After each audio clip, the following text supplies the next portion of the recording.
जय हिंद विद्यार्थियों, स्वागत है आपका अपने YouTube चैनल अध्ययन विद कौशल में। विद्यार्थियों, हम बात करने वाले हैं आज एक मोस्ट इम्पोर्टेंट अवक्रिया की जिसका नाम है कार्विल एमीन अवक्रिया। बोर्ड एग्जाम 2022 की दृष्टि से अगर केमिस्ट्री की बात करें तो जो आपका पेपर है 11 अप्रैल को, उसमें यह है अवक्रिया काफ़ी महत्वपूर्ण आपके लिए साबित हो सकती है, क्योंकि इस अवक्रिया को कई बार एग्जाम में प्रीवियस एग्जाम में पूछा गया है। तो विद्यार्थियों समझ लेते हैं कि ये क्या होती है। कार्विल एमीन अवक्रिया किसे कहते हैं, किस प्रकार से ये रिएक्शन करती है और किसके साथ रिएक्शन करने से ये क्या बनाती है। तो विद्यार्थियों आप देख रहे हैं कि इस अवक्रिया में प्राथमिक एमीन व क्लोरोफॉर्म के साथ क्या NaOH KOH की उपस्थिति में क्या करती है, क्रिया करते हैं। ध्यान देंगे विद्यार्थियों, ये जो अवक्रिया है वो किसकी उपस्थिति में, ध्यान देंगे NaOH और KOH की उपस्थिति में क्या करती है, क्रिया करती है। अब यहाँ एक क्वेश्चन लिखा हुआ है, अगर इस क्वेश्चन को देखें तो C2H5NH2। अब विद्यार्थियों आप कहेंगे कि सर C2H5NH2 क्या है, तो विद्यार्थियों ध्यान देंगे, इसे हम कहेंगे एथिल एमीन। क्या कहेंगे, एथिल एमीन कहेंगे। क्या कहेंगे विद्यार्थियों, एथिल एमीन कहेंगे। अब CHCl3 की बात करें तो आपको पता है कि अब कुछ विद्यार्थी कह रहे होंगे कि सर CHCl3 का अर्थ क्या है। देखिए विद्यार्थियों, C का जो है एक हाइड्रोजन इधर है और Cl के कार्बन के तीनों तरफ क्या लगा देंगे, हम Cl लगा देंगे, ठीक है ना। तो हम इसे देख सकते हैं इस प्रकार से CHCl3, क्या कह सकते हैं, CHCl3, जिसे हम क्या कहेंगे, क्लोरोफॉर्म कहेंगे। क्या कहेंगे विद्यार्थियों, क्लोरोफॉर्म कहेंगे। ध्यान देंगे विद्यार्थियों। इसके बाद बात करते हैं KOH क्या है, पोटेशियम हाइड्रोक्साइड। ध्यान देंगे क्या है, पोटेशियम हाइड्रोक्साइड सोडियम हाइड्रोक्साइड की उपस्थिति में क्रिया करता है। कार्विल एमीन अवक्रिया जो है, अगर आपके पास NaOH और KOH नहीं है तो ये रिएक्शन नहीं करेगा। तो विद्यार्थियों अब इस रिएक्शन को कैसे किया जाए, वही किस प्रकार से ये रिएक्ट करेगा। अब बात कर लेते हैं कि जो एमीन होता है, एमीन के आपने देखा होगा NH3 लिखते हैं। क्यों लिखते हैं, क्योंकि जो नाइट्रोजन की जो संयोजकता होती है, नाइट्रोजन की जो संयोजकता होती है विद्यार्थियों, वह कितनी होती है, 3 होती है। कितनी होती है, 3 होती है। इसलिए हम क्या लिखते हैं, NH3 लिखते हैं। NH2 क्यों लिखा है आप ये भी समझ लीजिए। जैसे यहाँ लिखा गया है C2H5NH2। ध्यान देंगे विद्यार्थियों, यह बहुत जरूरी है जानना कि अगर NH3 लिखा होता तो क्या होता है, अगर NH लिखा होता तो क्या होता। इन सभी चीज़ों को समझना बहुत जरूरी है कि प्राथमिक एमीन क्या होता है, द्वितीयक एमीन क्या होता है, तृतीयक एमीन क्या होता है, ठीक है ना।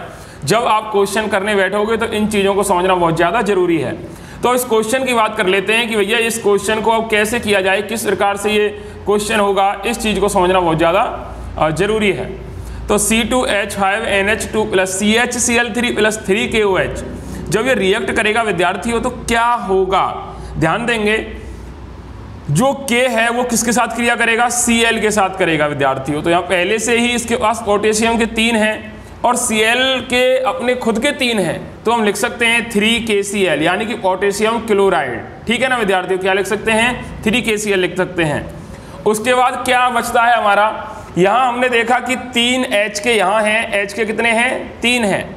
और अगर आपको H के कहीं नजर आए हैं तो देखिए कहाँ हैं H के ज़्यादा। तो इसको हम ले नहीं सकते क्योंकि भैया ये तो खुद अपने आप में एक प्राथमिक एमीन बना हुआ है। तो हम क्या करेंगे भैया, बहुत ही आसान है, क्या कर देंगे, जल का निर्माण कर देंगे। 3H2O क्या हो जाएगा, 3H2O हो जाएगा। देखिए अब कहोगे सर यहाँ H के 6 कैसे हो गए, तो विद्यार्थियों बहुत जरूरी है इन चीज़ों को समझना।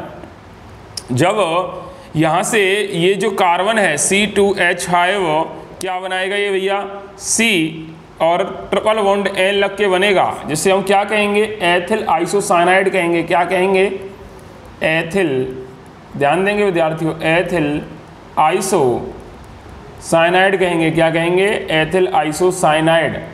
जब एथिल आइसोसाइनाइड बनेगा तो इन KOH की उपस्थिति में क्या होगा, जल का निर्माण होगा विद्यार्थियों। किसका निर्माण होगा, जल का निर्माण होगा और पोटेशियम क्लोराइड का भी निर्माण होगा। तो यह जो अवक्रिया है यह कार्विल एमीन अवक्रिया हमारी कहलाती है और एग्जाम की दृष्टि से मानी जाए तो बहुत ही मोस्ट इंपोर्टेंट अवक्रिया है। इसमें ध्यान देंगे कि आइसोसाइनाइड से क्यों कहा गया है, ध्यान दीजिए विद्यार्थियों, आइसोसाइनाइड से क्यों कहा गया है। ध्यान रखेंगे कि C2H5C ट्रिपल बॉन्ड N, इसे हम किसके नाम से जानते हैं?